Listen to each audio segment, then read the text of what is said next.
segunda parte del tema de hoy vamos a tratar sobre el Arca de la Alianza. Lo que os voy a contar va a ser muy breve, solo como a título de introducción. Estuvimos hablando sobre los hallazgos de Ron Wyatt, un arqueólogo aficionado que halló cosas impresionantes, de las cuales nosotros ya presentamos anteriormente. Y hoy vamos a centrarnos exclusivamente sobre el apartado que él también dice que encontró, el Arca de la Alianza. ¿Qué era el Arca de la Alianza? Vamos a hacer un breve resumen. El Arca de la Alianza era el objeto más sagrado que había en el templo de Dios. Primero fue llevado en el tabernáculo, la tienda que desmontaban, iban llevando por el desierto, finalmente se puso en el templo. ¿Y qué había en esta arca? Esta arca contenía los 10 mandamientos de Dios, contenía la vara de Aarón, con la cual se hicieron los milagros de cruzar el Mar Rojo, y otras cosas, o sea, daban un golpe, Aarón daba un golpe, y ¡pam!, Moisés daba el golpe, se abría todo, y además contenía en una pequeña vasija, en una urna, el maná con el cual, llamado pan del cielo, se mantuvieron durante 40 años el pueblo hebreo por el desierto. Era su comida, que además enseñó una gran lección al pueblo hebreo, porque antes de recibir los 10 mandamientos, el maná caía diariamente y el viernes caía una porción doble que ellos podían coger. Durante cada día, si ellos cogían más, se abusanaba, pero el viernes eso no pasaba, era un milagro, porque el sábado no caía, con la cual cosa ellos ya tenían que recordar el mandamiento de siempre, desde la creación del mundo, de observar el sábado como el día de reposo, sin labores, dedicada exclusivamente a Dios, santificar ese día. Y esto estaba como una enseñanza ya antes de recibir los 10 mandamientos, en los cuales, como estuvimos mostrando también en estudios bíblicos, el sábado ya se marca como el cuarto mandamiento de la ley de Dios. Todo esto es lo que contenía esta arca. El arca desapareció en un momento de la historia, justo cuando los ejércitos del rey de Babilonia destruyen el templo, se llevan todo lo que pueden de allí, todos los utensilios, hasta el punto en que el arca no se cita más. Curiosamente, hay muchas personas que van diciendo que si el arca está en Etiopía, está en otro lugar, etcétera, etcétera. Bien, lo que vamos a mostrar hoy es realmente impresionante sobre los vídeos de Ron Wyatt. Me gustaría que estéis muy atentos a ello. La verdad es que cuando hemos podido comprobar los hallazgos que este señor hizo, con pruebas, bueno, ¿por qué hemos de dudar de que esto también sea cierto, no? Pero aún y así, antes de generar, o mejor dicho, de mostrar el vídeo, que es una filmación muy, muy impresionante de todo lo que él encontró al respecto, quiero leeros un texto bíblico que diréis, ¿y esto qué tiene que ver? Bien, tiene que ver porque veréis una experiencia que se narra aquí, en el libro de Daniel capítulo 10, versículos del 5 al 11, que tienen muchísimo que ver con algo que le sucedió a Ron Wyatt. Yo personalmente no he visto en ningún momento que ni él ni nadie cercano a él haya considerado este texto como una prueba de que lo que le aconteció a él provoca que sea una realidad. Pero a mí, cuando enseguida me vinieron a la mente las escenas que él narra, me recordó un texto bíblico en el cual sucede algo bastante parecido. Luego lo veremos en la filmación. Yo ahora os lanzo este texto. Y alcé mis ojos y miré, y aquí un varón vestido de lino y ceñidos sus lomos de oro de Ufaz. Su cuerpo era como de berilo, y su rostro parecía un relámpago, y sus ojos como antorchas de fuego, y sus brazos y sus pies como de color de bronce bruñido, y el sonido de sus palabras como el estruendo de una multitud. Y solo yo, Daniel, vi aquella visión, y no la vieron los hombres que estaban conmigo, sino que se apoderó de ellos un gran temor, y huyeron y se escondieron. Quedé pues yo solo, y vi esta gran visión, y no quedó fuerza en mí. Antes mi fuerza se cambió en desfallecimiento, y no tuve vigor alguno. Pero oí el sonido de sus palabras, y al oír el sonido de sus palabras caí sobre mi rostro en un profundo sueño, con mi rostro en tierra. Y aquí una mano me tocó e hizo que me pusiese sobre mis rodillas y sobre las palmas de mis manos. Y me dijo: Daniel, varón muy amado, está atento a las palabras que te hablaré, y ponte en pie, porque a ti he sido enviado ahora. Mientras hablaba esto conmigo, me puse en pie, temblando. ¿Sabéis? Esto que le acontece a Daniel y a gente que estaba cerca a él, vamos a ver cómo a Ron Wyatt le sucedió algo prácticamente igual. Bien, esta es la idea que os quiero dejar. Con esto no os estoy diciendo que Ron Wyatt fuera un profeta, pero sí considero, después de haber hecho ciertas indagaciones, que realmente fue un hombre dirigido por Dios. Y cuando nosotros presentamos las filmaciones sobre sus hallazgos, estuvimos presentando algo que era sobre la destrucción de Sodoma y Gomorra y ciudades de la llanura, destruidas por Dios con azufre. Mirad qué hemos conseguido, que es precisamente algo relacionado con esas ciudades, con la destrucción de esas ciudades. Lo que os voy a mostrar ahora, para mí, bueno, es de una emoción tremenda. Esto que veis aquí, esto,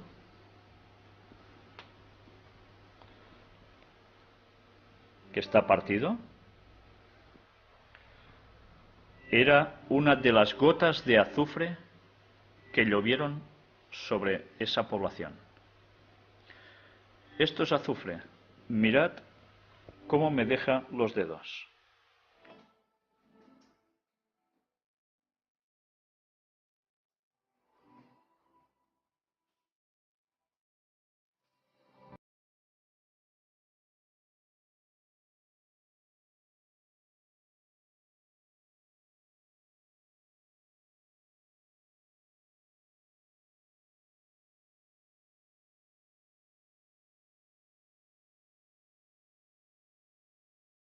Si os habéis dado cuenta, el color de este azufre es bastante blanquecino dentro de todo. Tiene un pequeño tono amarillento, verdoso, pero muy suave. El azufre que nosotros tenemos aquí es un azufre de un color amarillo verdoso muy llamativo, pero que además tiene unas características distintas a este que tenéis aquí. ¿Sabéis? Cuando el azufre normal lo encendéis, hace una llamarada bastante impresionante. Este azufre, si se enciende, la llamarada es mucho más potente.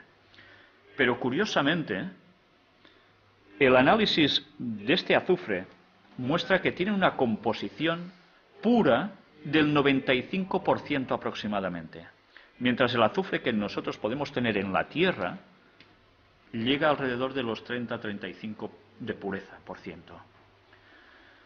No llega a los 40%. ¿De dónde procedió este azufre?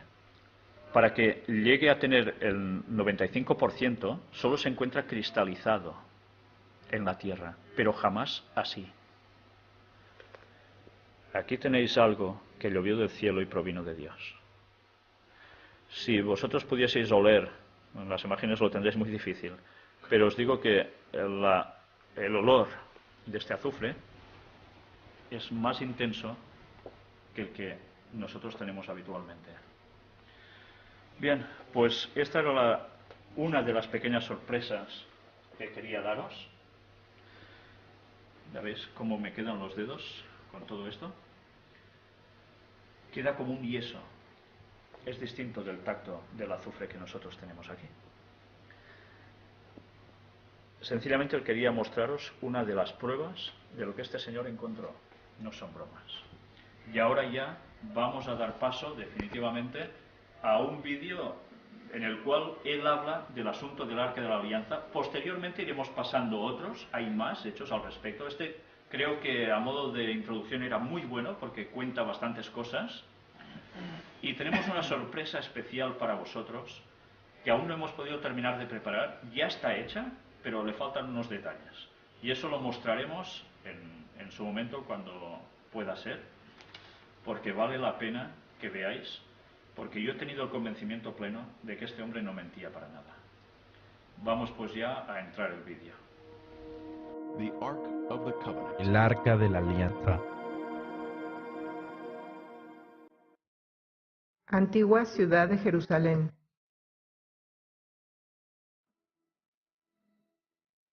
La puerta de los leones.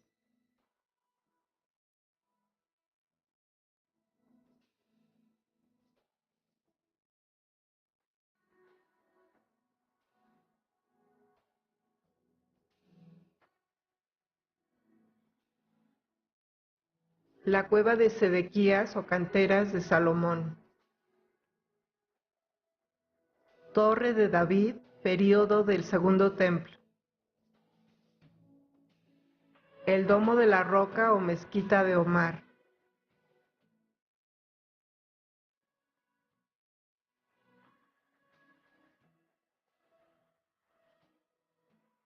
Muro occidental, período del Segundo Templo.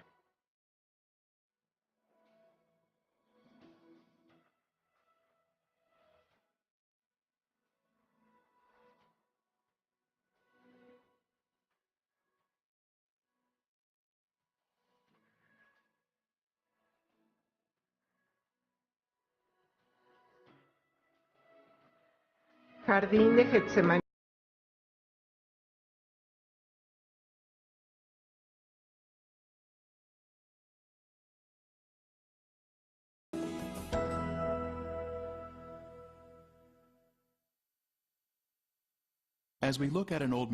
Al observar un mapa antiguo de Jerusalén, podemos ver la iglesia del Santo Sepulcro, situada bien adentro de las murallas de la ciudad.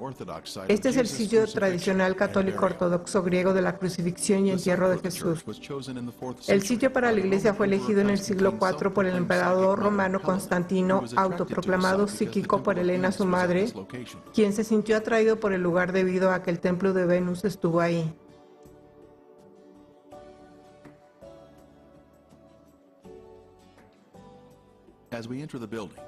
Al entrar en el edificio podemos ver un mural de la crucifixión y entierro de Cristo.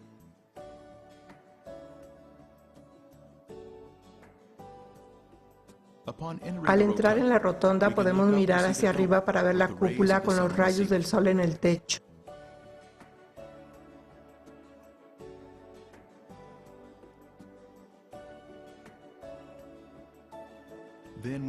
Luego nos desplazamos hacia abajo para ver la tumba. Nos preguntamos, ¿es esta la ubicación correcta de la crucifixión de Jesús y el entierro? ¿Este sitio coincide con el relato bíblico? A medida que caminamos hacia la salida, vemos la adoración de la piedra de la unción, donde algunos piensan que el cuerpo de Jesús fue preparado para el entierro. Desde la iglesia nos dirigimos en dirección norte hacia la puerta de Damasco. Estamos viajando a través de un bazar musulmán y es viernes, así que los musulmanes están fluyendo a la ciudad para la adoración. Nuestro destino es un lugar alternativo para el sitio de la crucifixión de Jesús, uno que está fuera de la ciudad.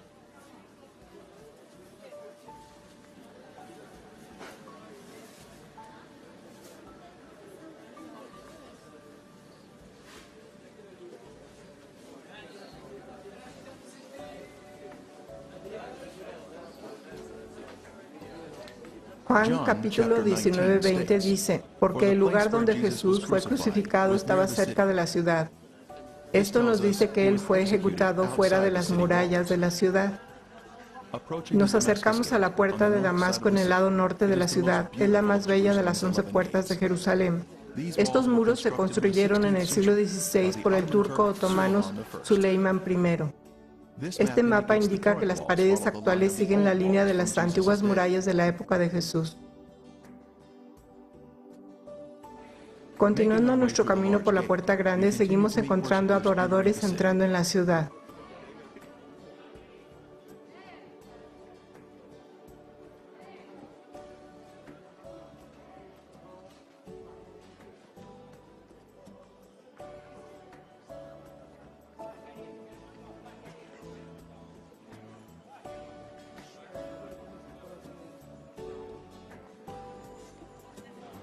Podemos ver la estructura ornamentada de las paredes y al mirar hacia abajo, aún hoy en día puede verse la base de las paredes hechas a partir del 31 después de Cristo.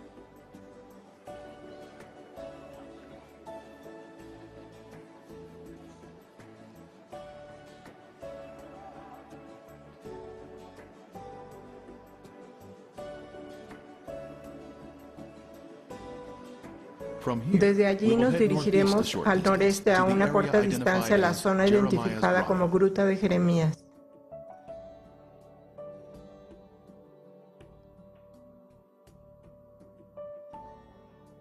Es ahí donde podemos ver el lugar de la calavera que fue descubierto a finales del siglo XIX. Estamos caminando solo a una corta distancia al norte a lo largo de la calle Nablus.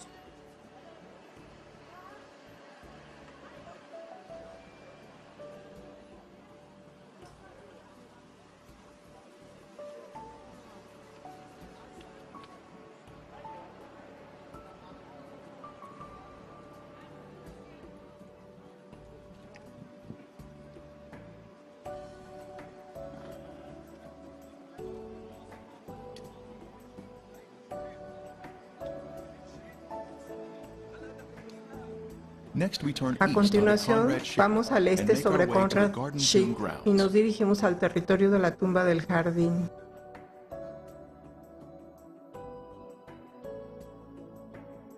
Y él, cargando su cruz, salió al lugar llamado de la calavera, y en hebreo Gólgota, y allí le crucificaron. Juan 19:17.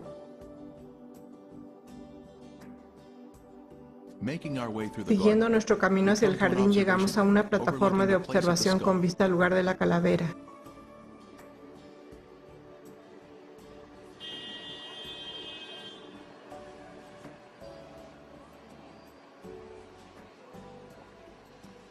Podemos ver las dos cuencas de los ojos y la nariz.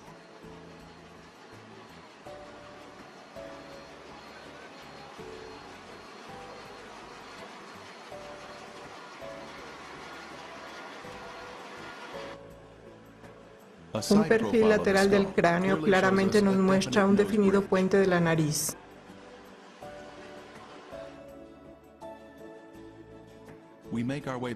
Regresamos a la zona del jardín. Y en el lugar donde había sido crucificado había un huerto, y en el huerto un sepulcro nuevo, en el cual aún no había sido puesto ninguno. Juan 19:41. Hay evidencia de que esta área había sido un jardín en la época de Jesús. Aquí vemos este lagar antiguo, que es el tercero más grande en la zona de Jerusalén. Sin lugar a dudas, debe haber estado un viñedo en esta área. Otro elemento que indica que esta área era un jardín en los tiempos bíblicos es esta antigua cisterna de la época precristiana, capaz de contener 250,000 galones de agua. La profundidad de la cisterna es de 31 pies, su ancho de 29 pies y su longitud de 65 pies. Podemos tener una perspectiva del tamaño en esta foto tomada dentro de la cisterna. Ahora finalmente continuamos nuestro camino hacia la tumba del jardín, donde muchos invitados han llegado a este lugar especial.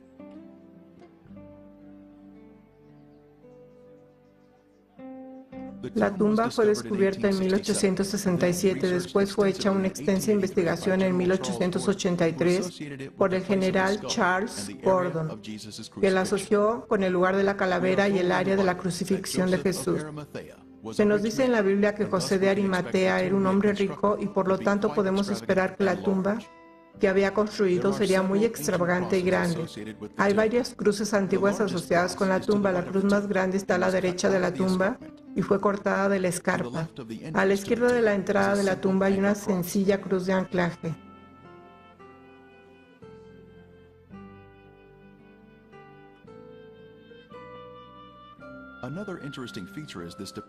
Otra característica interesante es esta depresión que ha sido excavada en la base de la roca por los primeros cristianos para sentarse en la saliente de piedra y practicar la humildad del servicio o lavado de pies. Una piedra grande habría sido rodada en este rastro y habría tapado la entrada de la tumba. y lo puso en un sepulcro que estaba cavado en una peña e hizo rodar una piedra a la entrada del sepulcro. Entonces ellos fueron y aseguraron el sepulcro sellando la piedra. A la izquierda de la entrada de la tumba está el final de un eje de hierro roto que fue introducido en la escarpa por guardias romanos para evitar que la piedra fuera rodada hacia atrás y abrir la tumba. En la mañana de resurrección, un poderoso ángel celestial fácilmente rompió esta barra de hierro y removió la piedra de nuevo, abriendo la tumba. Pero cuando miraron, vieron removida la piedra que era muy grande. Marcos 16:4. Midiendo la distancia entre la barra de hierro y el saliente de piedra a la derecha, la distancia es de 13 pies. Este sería el tamaño de la extremadamente grande rueda de piedra. Al entrar en la tumba, la primera cámara a la izquierda es el lugar de los lamentos.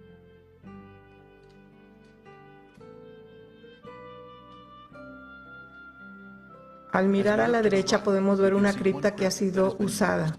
La zona de los pies fue cortada, alargando el espacio para el entierro. Aquí es donde el Hijo de Dios descansó después de haber vivido una vida desinteresada y sin pecado para nosotros. A la derecha hay una cripta sin usar. Entonces miramos de nuevo sobre la cripta usada donde los ángeles se sentaron en los extremos después de que Cristo había resucitado.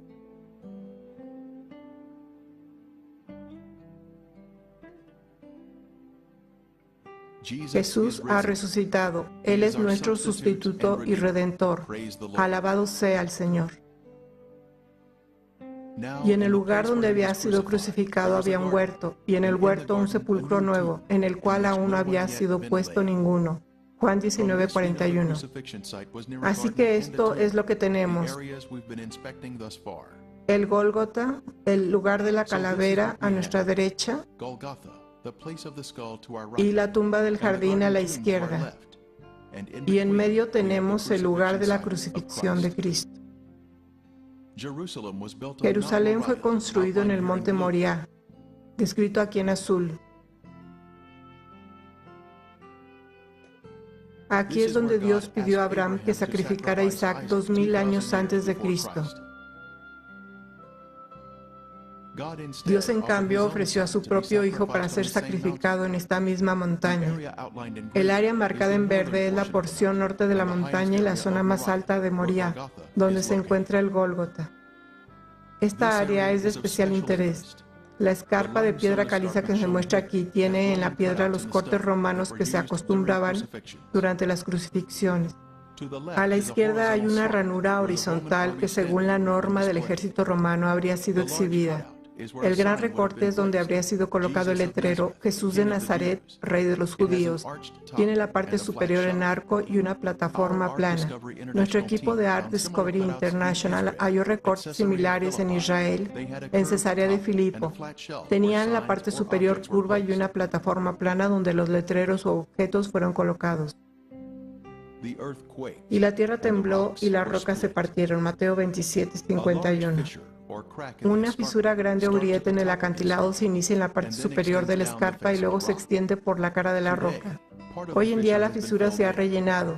Conecta con los recortes donde los letreros fueron colocados.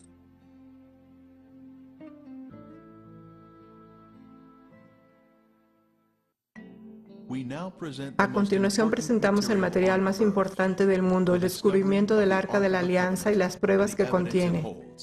Si bien las fotografías de este hallazgo no se mostrarán hoy, sí tenemos el testimonio fiel de Ron Wyatt, cuya credibilidad se estableció a través de otros descubrimientos que ya hemos visto hasta ahora. El Señor usó al Señor Wyatt para encontrar los otros descubrimientos, por lo que podemos confiar en su testimonio con respecto a este. El más importante hallazgo en el tiempo señalado por Dios, todos vamos a ver este increíble descubrimiento. Este es Ron Wyatt y el Arca de la Alianza. Yo había tenido una experiencia poco común. El Señor me había ayudado a encontrar los restos del Arca de Noé. Él me ayudó a encontrar los restos de las partes de los carros de Egipto y las piezas de a caballo. y los utensilios de la gente en el Mar Rojo, en el Golfo de Acaba. Y yo había ido a Oriente Medio con mis hijos y nos habíamos entrenado en buceo con escafandra, e íbamos a conseguir algunas de las partes de los carros. En mi descuido, el sol me quemó hasta el punto que mis piernas y mis pies se hincharon y todo esto. Y no pude usar mi equipo de buceo. Yo estaba en Jerusalén cojeando y sintiéndome muy, muy adolorido, esperando que llegara la fecha de mi económico boleto de avión para que pudiéramos volar a casa. No teníamos el dinero para cambiar el boleto. Y durante este tiempo, yo estaba cojeando un poco alrededor de la ciudad. Un día conocí al arqueólogo que estaba a cargo de la zona de Jerusalén allí. Y no tengo idea de por qué debería estar hablando conmigo.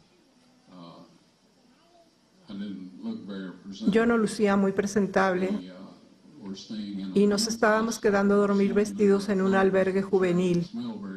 Y estoy seguro de que no olía muy bien. Tal vez tuve la suerte de que él se encontraba contra el viento o algo así. Nos enfrascamos en una conversación y le conté lo del Arca de Noé y le expliqué cómo se construyeron las pirámides, y eso pareció llamar su atención. Así que dijo: he estado haciendo algo de investigación a lo largo de este acantilado aquí. ¿Te importa venir conmigo y darle una mirada y ver qué te parece? Así que me encontré caminando y estas eran ruinas romanas y restos. Y de pronto mi mano izquierda señaló un mugriento agujero en la roca donde había basura, 2 gatos muertos, digamos, cosas desagradables. Y mi boca dijo: esa es la gruta de Jeremías y el Arca de la Alianza está ahí. Este hombre dijo: eso es maravilloso. Dijo: le dejaremos excavar ahí y le proporcionaremos un lugar para quedarse. Su comida, su lavandería. Puedo entender por qué dijo lavandería.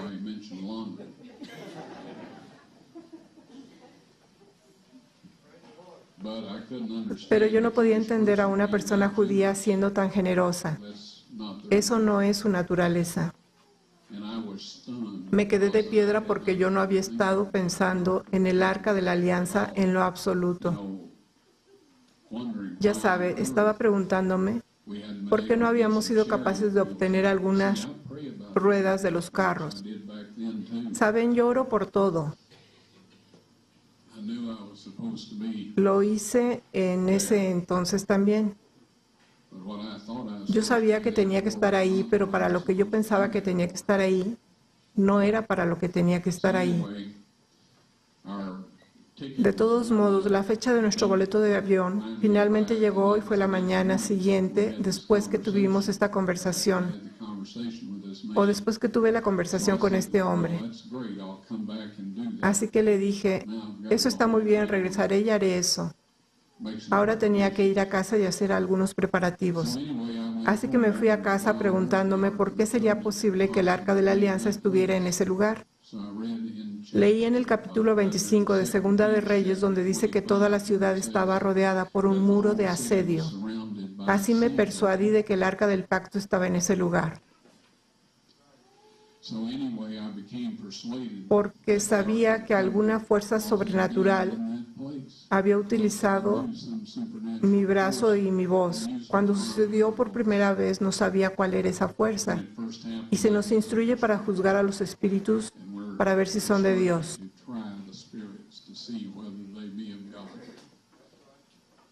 No podemos jactarnos de nosotros mismos y decir cualquier cosa que venga de nuestra boca, porque yo oro que todo lo que hable sea de Dios.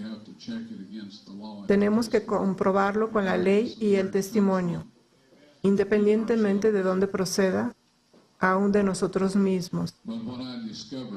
Ahora bien, lo que descubrí cuando empecé a excavar hacia abajo esa pared del acantilado, en primer lugar descubrí los recortes en la pared del acantilado, donde se habían colocado los letreros: Jesús de Nazaret, Rey de los Judíos. Encontré los agujeros de la cruz en un lugar que no tenía idea que estarían y que era en la base de ese acantilado. Por supuesto, ahora que los encontramos, nos dimos cuenta que ahí estaba el camino público de los que iban y venían por ahí, el lugar ideal para una crucifixión. Tenía que ser, de lo contrario, los romanos probablemente no lo habrían elegido. Ron Wyatt trabajó durante muchos años en la excavación del Arca del Pacto. Llevó a cabo su trabajo bajo un permiso expedido por la Autoridad de Antigüedades de Israel, pero el permiso no se hizo público debido a la naturaleza y la sensibilidad de la obra. Algunos críticos han dicho que ni siquiera trabajó en los terrenos de la zona de la tumba del jardín, pero como usted puede ver aquí, su presencia estaba bien establecida. A veces habría mucha gente ayudando con la excavación sobre el suelo y por debajo. Reconocemos que el libro de los Macabeos en los Apócrifos no es un libro inspirado, pero puede tener alguna información histórica que podemos recoger. Aquí dice, ahí Jeremías encontró una caverna, metió en ella el arca, el toldo que la cubría y el altar del incienso, y luego tapó la entrada con piedras. Este lugar quedará secreto hasta que Dios tenga compasión de su pueblo disperso y lo reúna. Entonces el Señor mostrará de nuevo estos objetos. Segunda de Macabeos 2, del 5 al 8.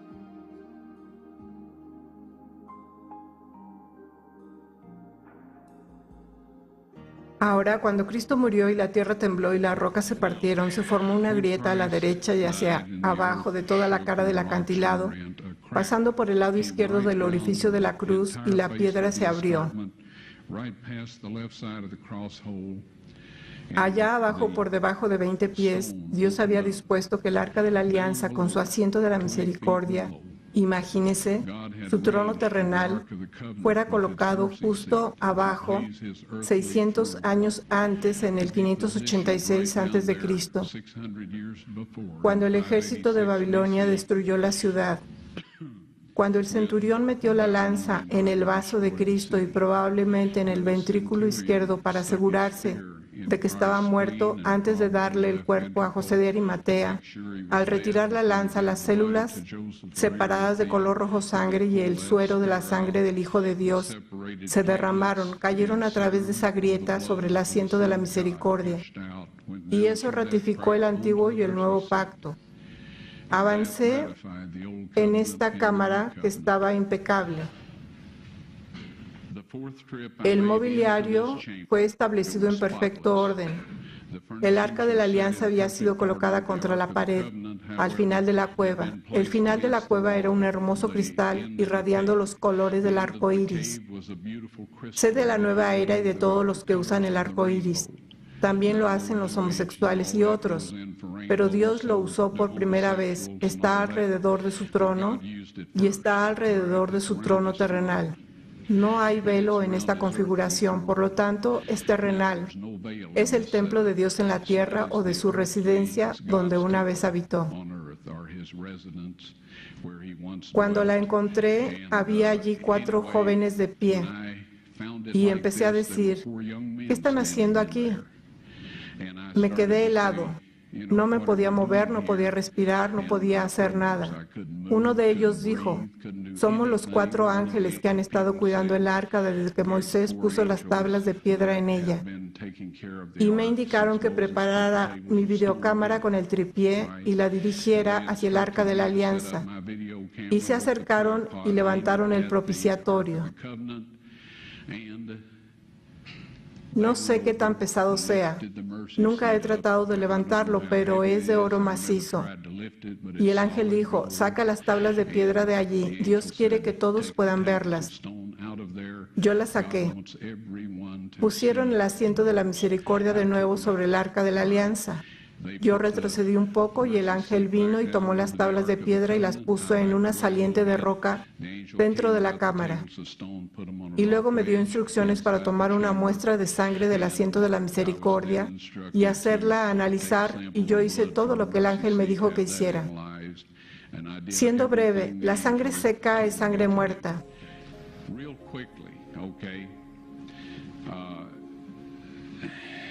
Todo el mundo lo sabe. Se puede probar con la sangre de los faraones, las momias de los faraones.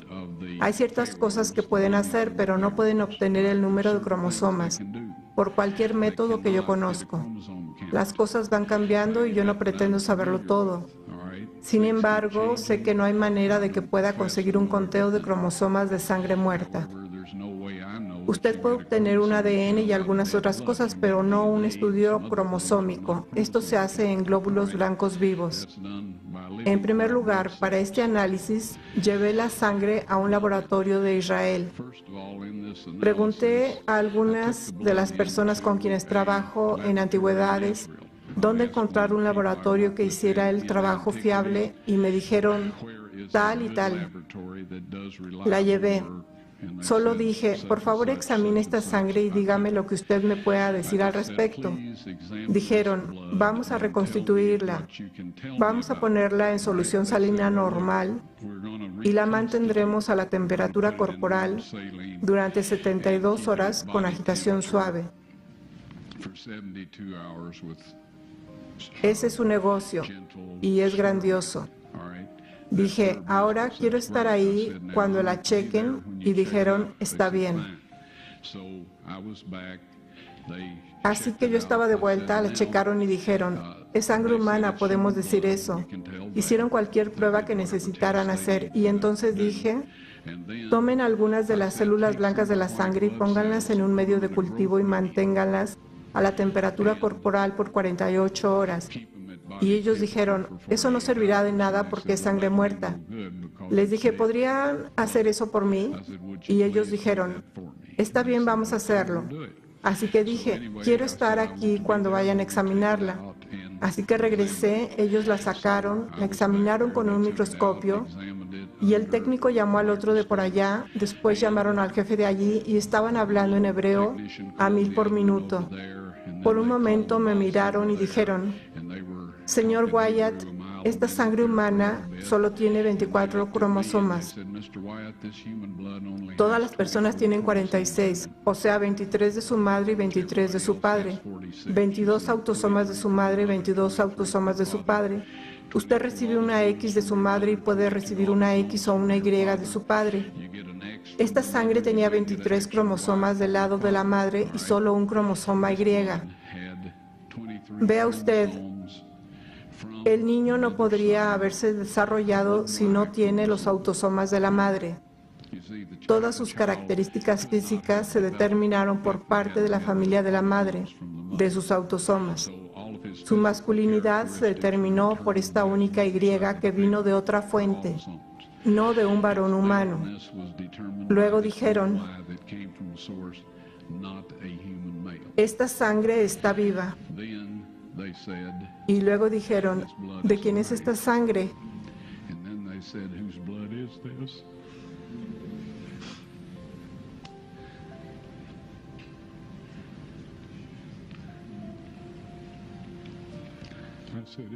Les dije, esta es la sangre de su Mesías.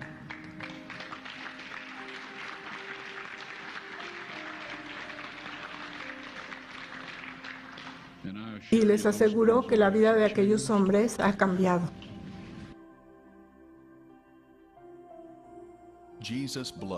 La sangre de Jesús brotó de su costado, una corriente carmesí sobre las rocas de abajo y sobre el propiciatorio del Arca del Pacto, ratificando el antiguo y el nuevo pacto.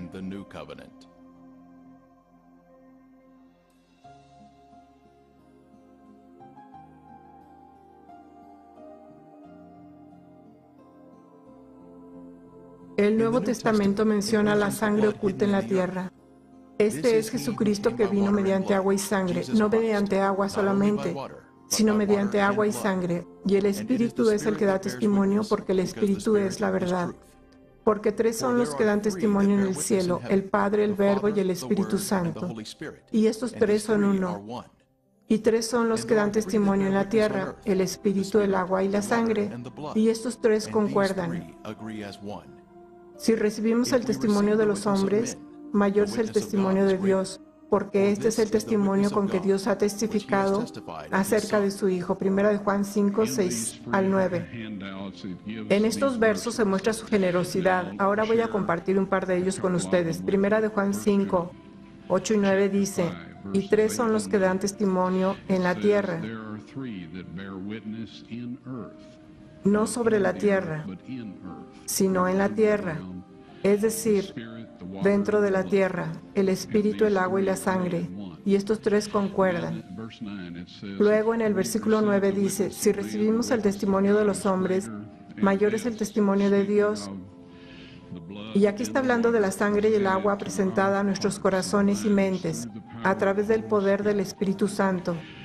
Este es el testimonio del Padre y el testimonio de su Hijo. En un juicio en la corte, un testigo da un testimonio y el testimonio se convierte en evidencia o prueba.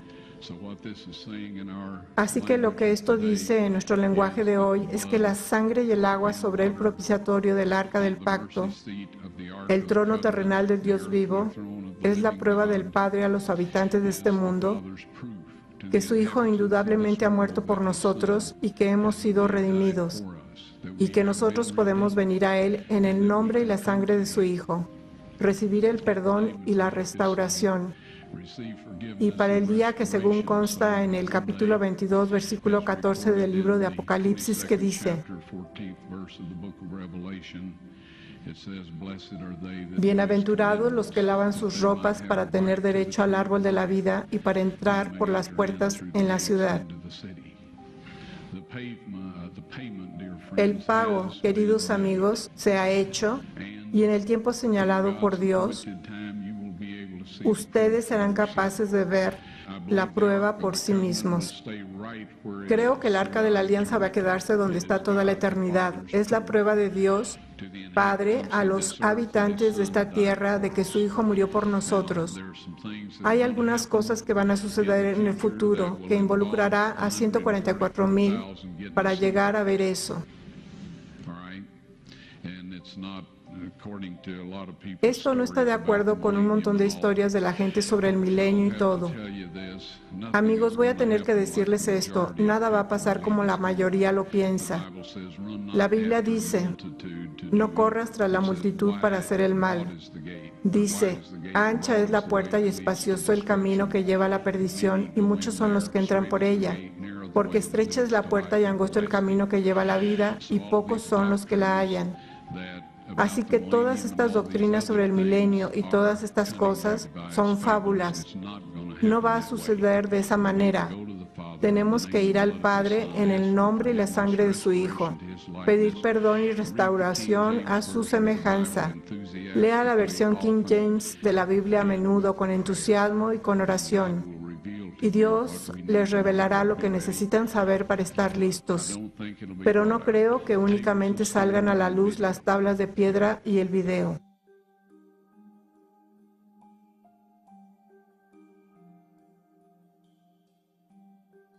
En el Antiguo Testamento se menciona una unción especial sobre el Arca de la Alianza. 70 semanas están terminadas sobre tu pueblo y sobre tu santa ciudad para terminar la prevaricación y poner fin al pecado y expiar la iniquidad, para traer la justicia perdurable y sellar la visión y la profecía, y ungir al Santo de los Santos, Daniel 9:24. Ungir al Santo de los Santos es la clave aquí. La sustancia de la unción final es la sangre de Jesús. El lugar santísimo es el asiento de la misericordia o la parte superior del Arca de la Alianza. El lugar santísimo del tabernáculo fue llamado así porque el Santísimo moraba en dicho lugar. La sangre de Jesús ungió el lugar santísimo, justo como se predijo en esta profecía. Él nos amó y envió a su Hijo en propiciación por nuestros pecados. Primera de Juan 4:10. La antigua palabra propiciación en inglés significa asiento de la misericordia. Jesús es esa propiciación. Por su sangre sobre el propiciatorio, hoy tenemos misericordia y perdón de pecados. Su vida sin pecado está representada por esa sangre sin pecado.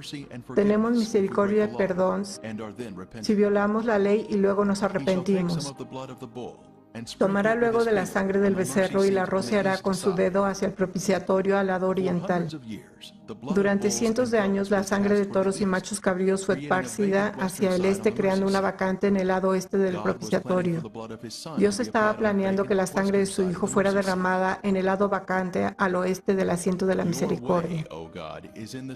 Oh Dios, santo es tu camino. Salmo 77:13. Nuestra salvación iba a venir a través de la sangre de Jesús siendo derramada sobre el propiciatorio del arca. Este era el plan de Dios desde el principio, que la sangre de Cristo ungiera el propiciatorio del arca con los 10 mandamientos debajo, cumpliendo así el nuevo pacto y concediendo misericordia a la humanidad. Porque hay un solo Dios y un solo mediador entre Dios y los hombres, Jesucristo hombre, el cual se dio a sí mismo en rescate por todos, de lo cual se dio testimonio a su debido tiempo. Primera de Timoteo 2, del 5 al 6. Este es un evento futuro en el que toda la humanidad verá la evidencia irrefutable de que Jesús es el Mesías, porque la vida de la carne en la sangre está y yo os la he dado para hacer expiación sobre el altar por vuestras almas, y la misma sangre hará expiación por las personas. Levítico 17:11. La sangre de Jesús tenía que ser derramada sobre el arca para expiar nuestros pecados. Su vida sin pecado estaba en la sangre y pagó por nuestros pecados cuando se derramó sobre el propiciatorio. El asiento de la misericordia tiene una moldura con una campana, lo que significa la vida, y una granada significando la resurrección. Esto representa a Jesús, nuestra vida y resurrección. Uno de los objetos que el señor Wyatt entregó a las autoridades de antigüedades de Israel es esta granada de marfil. Cuenta con una inscripción alrededor de su desnivel diciendo: Santidad a los sacerdotes, pertenecientes al templo del Señor Yahweh. Este es el único objeto de conocimiento público del primer templo, el templo de Salomón. Se ofrece en un sello israelí junto a una imagen del templo de Salomón.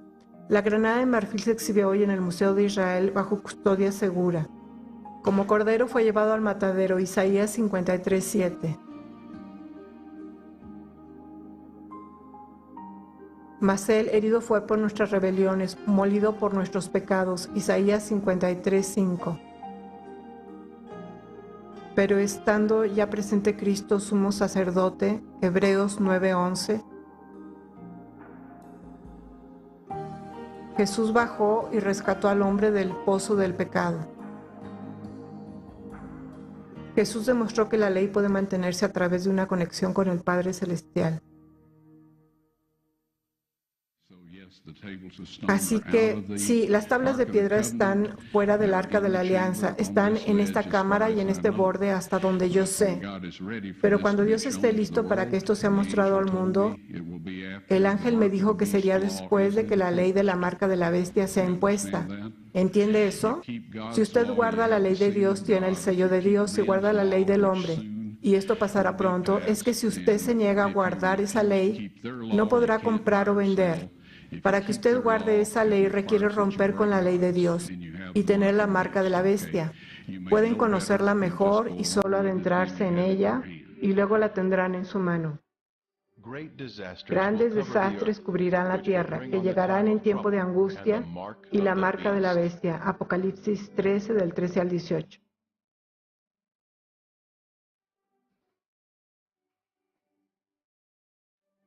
Hay una gran controversia en la actualidad.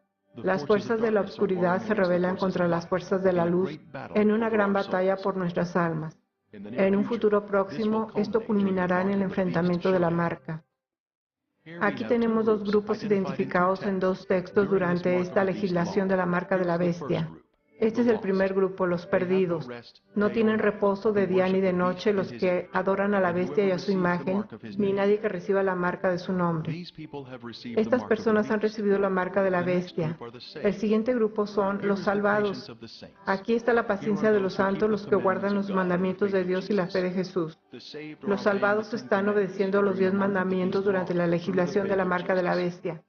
A través de la fe de Jesús, se ha negado a seguir la ley de la bestia y su gobierno, que va en contra de los 10 mandamientos. Ellos han permitido que el Espíritu Santo sea a cargo de sus vidas para que puedan convertirse en los vencedores y obedientes a la ley de Dios. Salid de ella, pueblo mío, para que no seáis partícipes de sus pecados. ni recibáis parte de sus plagas. Amigos, el arca de la alianza ha sido hallada, las tablas de piedra están disponibles. Cuando Dios esté listo, serán mostradas a los habitantes de esta tierra, y cada uno de ellos conocerá lo que Dios requiere de ellos.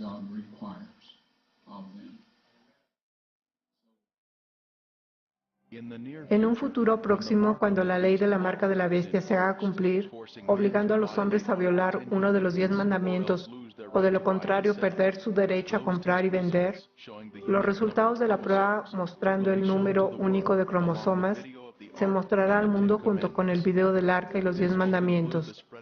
Esto concluirá la difusión del Evangelio al mundo. Toda la humanidad tendrá que confesar sus pecados en el nombre de Jesús y obedecer los 10 mandamientos a través del Espíritu Santo, o recibirán la marca de la bestia y se perderán. Todos en el mundo estarán en problemas con el gobierno o en problemas con Dios. Cristo entonces volverá para llevar su pueblo a casa.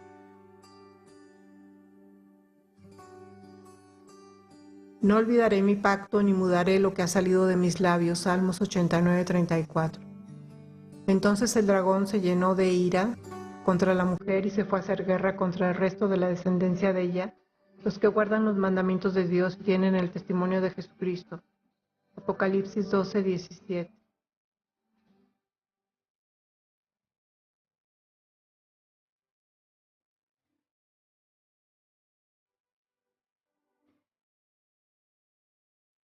Si me amáis, guardad mis mandamientos. Juan 14:15.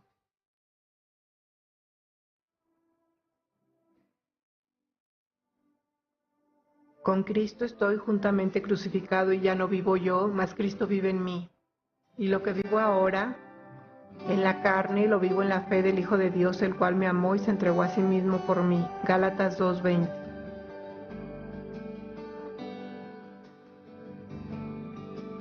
Orad pues que vuestra huida no sea en invierno ni en día de reposo, porque habrá entonces gran tribulación, cual no la ha habido desde el principio del mundo hasta ahora, ni la habrá. Mateo 24:20-21. Porque como el relámpago que sale del oriente y se muestra hasta el occidente, así será también la venida del Hijo del Hombre. Mateo 24:27.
Bien, ya habéis visto el vídeo sobre el arca de la alianza y Ron Wyatt, como él dice que encontró esta arca. En el vídeo hemos visto primero dónde estaba ubicado. Es impresionante el lugar. Pero ya habéis visto que además no solo encontró el arca, según dice él, sino que además revela algo que ha trascendido por muchos años y que para nada, casi nadie se podía llegar a imaginar, o nadie. Y es que cuando hubo la crucifixión de Cristo, cuando hubo ese gran temblor de tierra que partió las rocas, él, que encuentra el lugar de las cruces donde fueron puestas, una brecha había partido la roca desde los pies de la cruz, una piedra caliza, explica él, en la cual cuando el soldado le clava la lanza en el costado a Jesús, fluye el agua y la sangre que le queda, le desciende por el cuerpo, y gracias a que estaba mezclado la sangre con el agua, va filtrando, no sé si son 5 o 6 metros hacia abajo, donde curiosamente, la casualidad de la vida, imaginaos qué casualidad, el arca estaba escondida en la cueva, justo en ese monte Calvario, donde Cristo fue crucificado. 600 años antes, los sacerdotes piadosos la habían puesto allí. Y esas gotas de la sangre de Jesús caen encima del propiciatorio, de la tapa del arca, con lo cual se cumplía un simbolismo que trasciende, bueno, todo lo que las personas podíamos llegar a pensar. El simbolismo de cuando el procedimiento que se utilizaba en el Antiguo Testamento del sacrificio de los animales, como una vez al año entraba el sumo sacerdote a tirar esas gotas de sangre sobre el arca del propiciatorio, y cómo después de tantos años, literalmente Cristo cumplía con esa simbología. Se había encontrado el tipo con el antitipo. Y esto trasciende absolutamente todos los textos bíblicos que nosotros podíamos ver sobre la sangre de Cristo, esa magnífica importancia. Bien, yo no sé si esto a vosotros os ha dejado sorprendido. Yo cuando hace años me enteré de todo esto, tenía al principio mis reservas. La verdad es que en un principio soy bastante incrédulo ante las cosas y me gusta investigar a ver si las cosas realmente son así. Y la verdad es que todo lo que he ido hallando al respecto, incluso lo último que hemos hecho hace pocos días al respecto, que más adelante os mostraremos, no me hace otra cosa nada más que creer en la autenticidad de todo esto.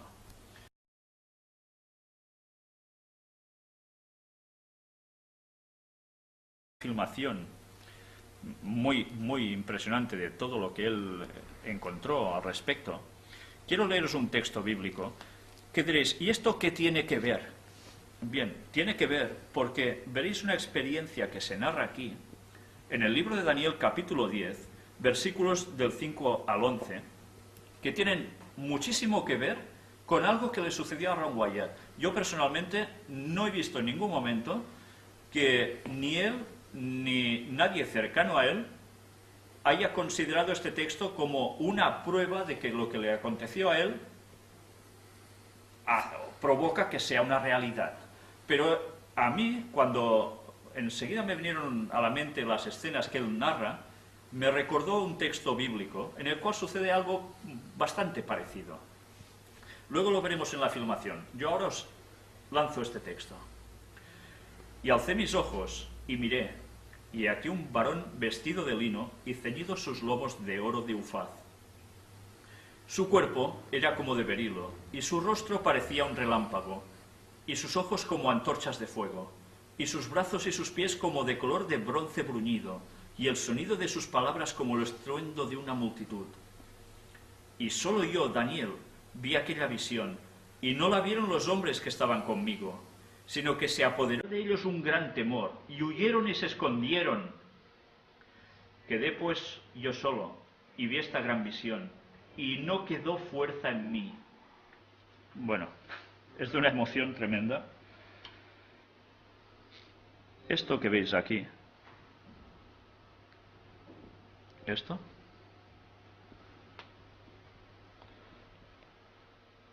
que está partido,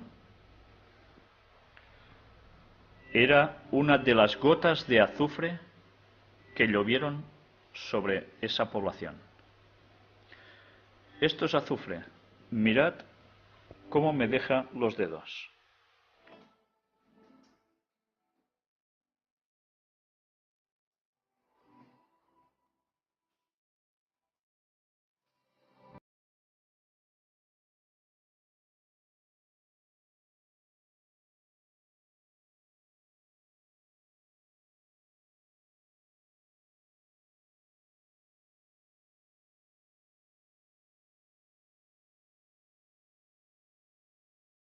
Si os habéis dado cuenta, el color de este azufre es bastante blanquecino dentro de todo. Tiene un pequeño tono amarillento verdoso, pero muy suave.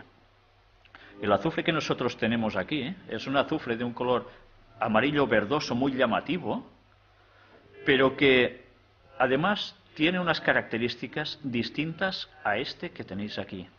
¿Sabéis? Cuando el azufre normal lo encendéis, hace una llamarada bastante impresionante. Este azufre...